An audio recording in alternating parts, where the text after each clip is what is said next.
కొంతమంది చెరువు గురించి మాట్లాడమన్నారు. పొలంలో చెరువు అనేది ఖచ్చితంగా తయారు చేసుకోండి. భూమి వేస్ట్ అవుతుందని మాత్రం ఒక్క క్షణం కూడా ఆలోచించొద్దు. నీరు లేకపోతే రేపు మనం లేవు. నీటి అవసరం మనకి ఉన్నది, నీటి అవసరం మనకున్నది. మన అవసరం నీటికి లేదు.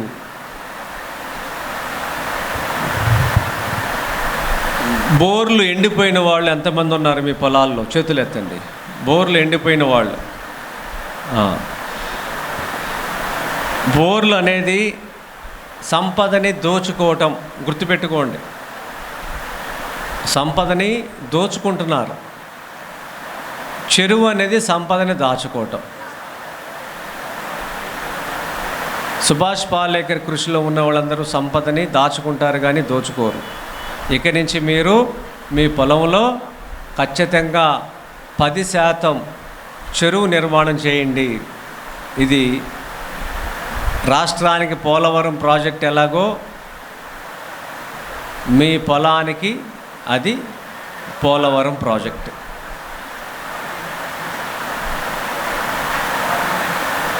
పది శాతం చెరువు గట్టు మీద అన్నీ కూడా ఔషధ మొక్కలు పెట్టండి.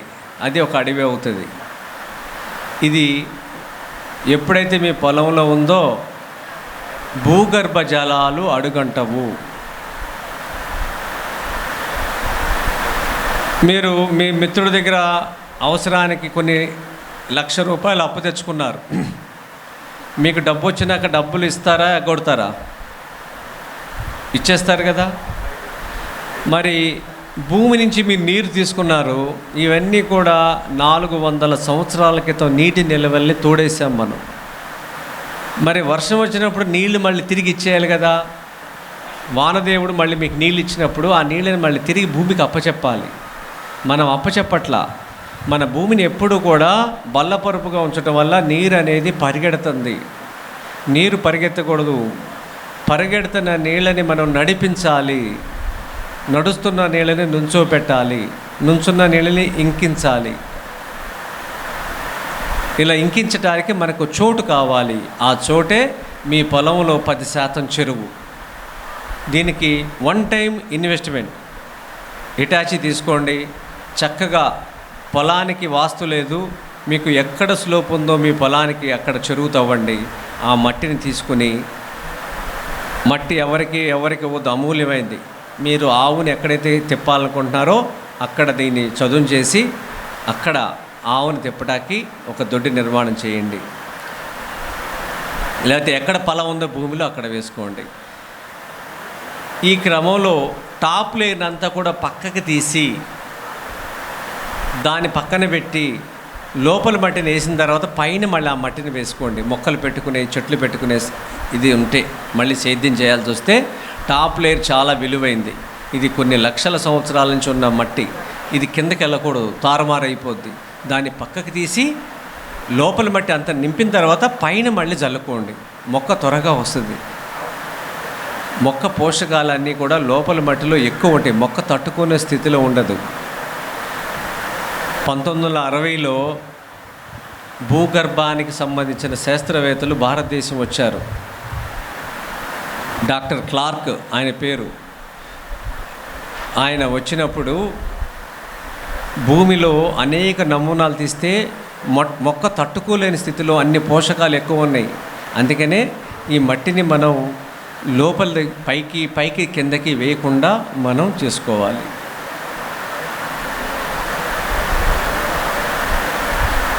ఈ చెరువు 10% చెరువు సమీపంలో 10 నుంచి 20 అడుగుల దూరంలో బోరు ఉండాలి. ఆ బోరు ఇంకా ఎప్పటికీ ఎండదు. వర్షపు నీళ్ళు అన్నీ కూడా ఇంకటం వల్ల దాని ప్రభావం లోపల తేమ శాతం అనేది పెరుగుతుంది. సరౌండింగ్ అంతా మీ చుట్టుపక్కల బోర్లు కూడా రీఛార్జ్ అవుతాయి. మీ వల్ల భూగర్భ జలాలు పెరుగుతాయి. ప్రకృతి వ్యవసాయం చేస్తున్నప్పుడు పాలేకర్ గారి పద్ధతిలో వరి కానీ ఏ పంట అయినా సరే ఈక్వల్ డిస్టెన్స్, నిలువు అడ్డం ఒకే డిస్టెన్స్ నాటినప్పుడు వేరు వ్యవస్థ అనేది అన్ని వైపులా సమాంతరంగా పెరుగుతుంది. పెరిగినప్పుడు పంట తీసుకున్న తర్వాత ఒక వరిలో అయితే 1500 నుంచి 3000 రంధ్రాలు ఉంటాయి వేరు వ్యవస్థ ద్వారా. దాంట్లో వేరు సేంద్రియ కర్బనంగా మారి ఉండటం వల్ల వర్షం పడినప్పుడు ఆ రంధ్రం ద్వారా నీరు అనేది అడుగున్నర దూరంలో తేమ అనేది పీల్చుకుంటుంది భూమి.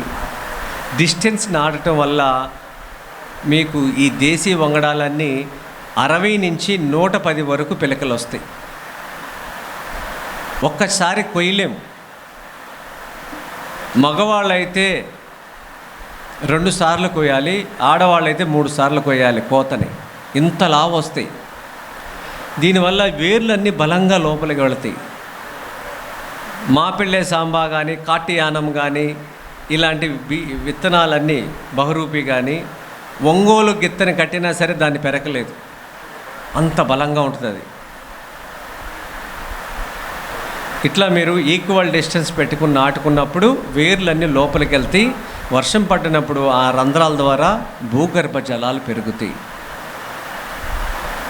మానవ ప్రయత్నం ద్వారా చెరువు తవ్వుకున్నాం, మొక్క ద్వారా ఈ నీళ్ళని ఇంకించాం, వానపాముల ద్వారా 16 అడుగుల భూమిని డబ్ల్యూ ఆకారంలో ఉదయము సాయంత్రము పగలు రాత్రి దున్నిపెట్టుద్ది. పండగ రోజు కూడా దున్నిపెట్టుద్ది. దానికి డీజిల్ అక్కర్లేదు, ట్రాక్టర్ అక్కర్లేదు. ఫ్రీగా మీకు 16 అడుగుల భూమి దున్నిపెట్టి ఈ వర్షపు నీళ్ళని లోపల ఇంకించడానికి వానపాములు చైతన్యవంతమవుతాయి. ఎప్పుడైతే జీవామృతం ఇచ్చారో వానపాముల రంధ్రాల ద్వారా భూగర్భ జలాలు పెరుగుతాయి. వానపాము ప్రయాణం చేస్తున్న భూమిలో దాని శరీరం నుంచి వచ్చే ఒక ద్రవం ద్వారా ప్లాస్టింగ్ చేసుకుంటా వస్తుంది ఆ రంధ్రాన్ని. మీరు చూడండి, మట్టి పళ్ళని కట్ చేసి చూడండి. వానపాము ప్రయాణం చేసిన చోట చాలా స్మూత్గా ఉంటుంది, ఇసుక రేణువులు తగలవు. వర్షపు నీళ్ళు నేరుగా ఇంకించటానికి భగవంతుడు దానికి అవకాశం ఇచ్చాడు మన కోసం. ఇలా భూమిని తాపాన్ని తగ్గిస్తుంది, భూగర్భ జలాల్ని వానపాము పెంచుద్ది. ఇలా మన పొలంలో ఒక చెరువు అనేది 10% చేసుకోండి. భవిష్యత్తులో మనకి సకాల వర్షాలు ఉండవు కాబట్టి, వచ్చేయని అకాల వర్షాలు, కుంభవృష్టి వర్షాల వల్ల ప్రమాదం ఉంది కాబట్టి మన పొలంలో ఒక చెరువు ఉంటే నీటి నిలవని దాచుకోగలుగుతాం. 1 సంవత్సరం 2 సంవత్సరాలు సరైన వర్షాకాలం లేకపోయినా మనకి ఆ చెరువు ఉపయోగపడుతుంది. అందుకే నీరు విలువైన వస్తువు కింద మనం ఎవరూ గ్రహించట్లేదు. నీరు పంచభూతాల్లో ఒకటైంది. మనం ఖచ్చితంగా నీటిని దాచుకోవాలి.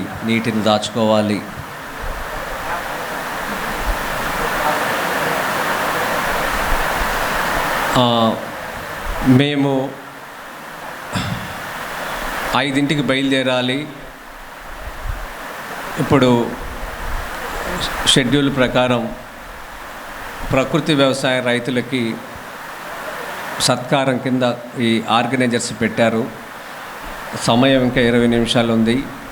అమ్మ వంశీప్రియ గారు, మీరు ఏమైనా చెప్పదలుచుకుంటే వచ్చి ఈ అమ్మల కోసం ఏమైనా మాట్లాడండి. మీరేం చెప్పదలుచుకున్నారో చెప్పండి. ఇది నలుగురు కోసం కాబట్టి వచ్చి 5 నిమిషాలు మాట్లాడండి. ఏమైనా సందేహాలు ఉంటే కూడా నా నెంబర్ ఇస్తాను, మీరు రాసుకోండి.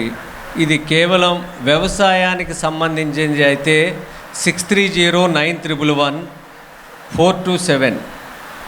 వ్యవసాయానికి సంబంధించిన సందేహాలు, విత్తనాలు, ఇన్ఫర్మేషన్ కావాలంటే కార్యాలయం నంబర్ ఇస్తాను. ఉదయం నుంచి సాయంత్రం వరకు ఉంటారు. ఉదయం 9:30 నుంచి సాయంత్రం 6 గంటల వరకు ఈ నంబర్లో మీరు సంప్రదించవచ్చు. 6309111427 6309111427. నా నంబర్ కూడా ఇస్తున్నాను.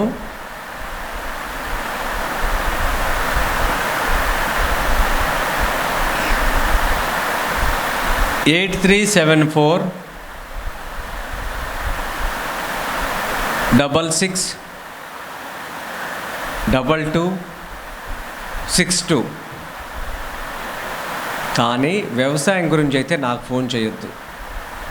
మీ గ్రామానికి మీరేమైనా చేస్తాను, నిర్మాణాత్మకంగా ఒక ప్రోగ్రాం ఆర్గనైజ్ చేస్తాను, ఏదైనా కలిసి ఒక పెద్ద ప్రోగ్రాం ఆర్గనైజ్ చేస్తాను, మీరు రండి అన్న దానికి మాత్రమే నాకు ఫోన్ చేయండి.